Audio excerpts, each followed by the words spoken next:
자, 이 내년에 미분양이 10만 가구 정도 될 것이다. 지금 현재 한 미분양 5만 가구 정도 육박하는데, 최근에 이 증가 속도가 빨라졌다. 네.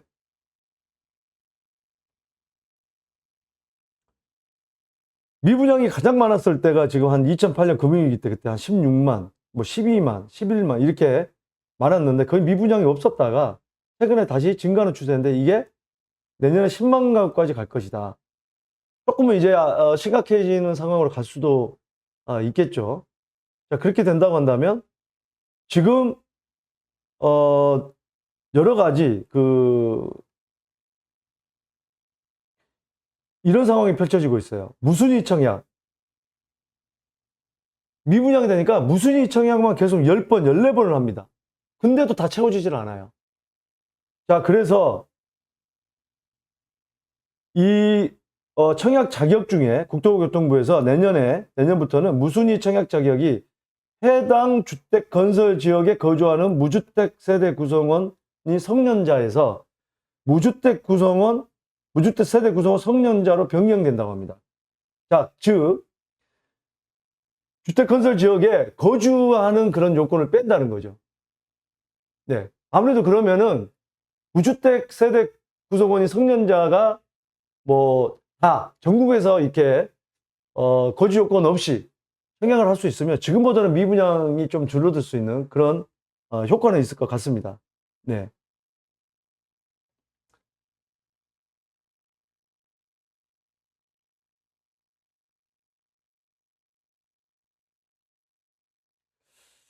자, 이렇게 미분양도 이제 많아지다 보니까 다주택자에 대한 규제를 점점 완화하겠다는 얘기들이 나옵니다. 자, 금융당국에서 다주택자 대출 규제 완화를 추진하고 있는 거죠. 자, 그럼 어떤 부분도 추진될 것이냐? 지금 현재 이 다주택자는요, 특히 규제 지역 같은 경우는 담보 여력이 충분한데 대출을 안 해줍니다. 네. 그것 때문에 담보 여력이 충분한데 왜 대출을 안 해주냐? 이게 이제 제가 어제도 제 지인한테 연락을 받은 게 이 강남권에 있는 아파트에 세를 주고 다른 동네 이 강남권에 있는 다른 동네에서 세를 살고 있습니다. 근데 세입자가 이제 나가게 되는데 돈을 못 빼줘요. 근데 담보 여력이 충분한데 대출이 안 된다고 합니다. 예.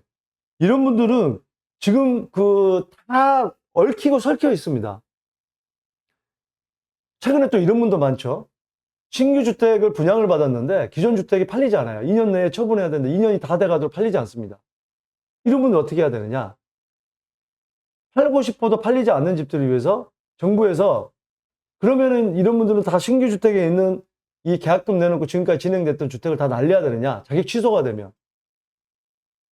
이런 부분들을 어떤 지금 현재 실정에 맞게 어떤 구제를 하기 위해서는 좀 더 보완책이 필요하다라는 말씀을 좀 드리고 싶습니다. 그런 분에 한해서는 대출을 좀 더 완화를 해준다거나 아니면은 기존 주택 처분하는 것을 2년 갖고 부족하면 3년이 됐든 4년이 됐든 5년이 됐든 더 시간을 준다거나 이런 부분이 지금 필요하지 않을까 하는 시점이고요. 또 지금 역전세난이라고 하는 게 이 지금 대치동이나 압구정 이런 데도 세입자들이 들어와야 어쨌든 들어와야 임대인이 기존 세입자한테 돈을 주면서 전세 보증금을 주면서 내보내는데 들어오지 않기 때문에 다 이렇게 엮이고 설켜 있단 말이에요. 네. 그런 부분은 이제 여러 가지 금리가 올라가다 보니까 좀 더 낮은 지역으로 금리 부담 때문에 조금 더 보험을 그 전세 보증금을 좀 낮춰가지고 가려고 하는 그런 어떤 상황이 발생을 했다. 대출 이자가 또 높기 때문에 아니면은 반전세로 조금 더 이 보증금은 좀 적게 들고 월세를 조금 내는 그런 지역으로 자꾸 이동을 하고 있다. 좀 이렇게 지금 볼 수가 있을 것 같은데 이런 부분들을 좀 잘 이런 실정에 맞는 법을 빨리 선제적으로 도입을 해서 피해를 보시는 분이 없도록 국토부라든지 이 정부 차원에서 대대적으로 지금 빨리 규제 완화를 해야 되지 않을까. 뭐 이런 뉴스도 있습니다. 지금 뭐 다주택자 규제를 다 해제해야 되는데 지금 뭐 주택임대사업자 등록임대주택 같은 경우도 지금 이번 달 말까지 나오기로 했는데 제가 말씀을 드렸습니다만 이 등록임대주택도요 이렇게 바뀌어야 됩니다. 2018년 9월 13일 이전에 취득한 주택을 주택임대사업자 등록을 했을 때 양도세 중과 완화라든지 종부세 합산 배제라든지 이걸 하면은 신규 주택을 지금 매매를 하게끔 만들어줘야 그래야 지금 내수도 돌고 이 지금 폭락하는 어느 주택시장에 대해서 나중에 소일고 약간 고치면 필요 없습니다. 그러니까 한쪽에서는 이걸 규제를 너무 완화하면 또 뭐 불붙는 거 아니냐. 지금 같은 이 금리가 지금 이자가 2배까지 올라갔는데 기존보다 대출금리가 지금 7% 주택담보대출 7% 8%까지 올라가는 그런 상황에서 그렇게 되기는 힘들죠. 네.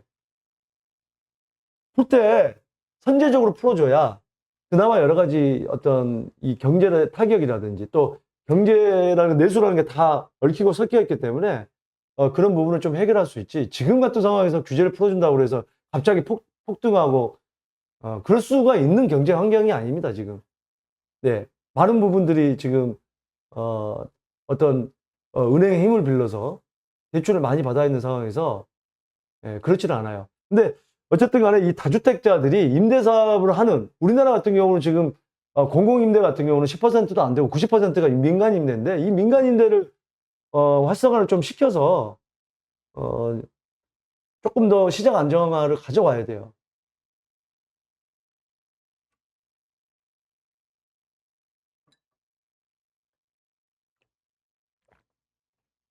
네, 홍계수님 반갑습니다.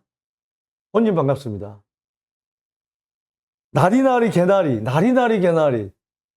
네, 처음 뵙는 아이디인데 나리나리 개나리. 네, 개나리가 피는 봄이 빨리 왔으면 하는 마음에서 이 추운 한겨울에 한파가 몰려드는 한겨울에 나리나리 개나리. 네, 맞다고 하는데 환영합니다. 나리나리 개나리.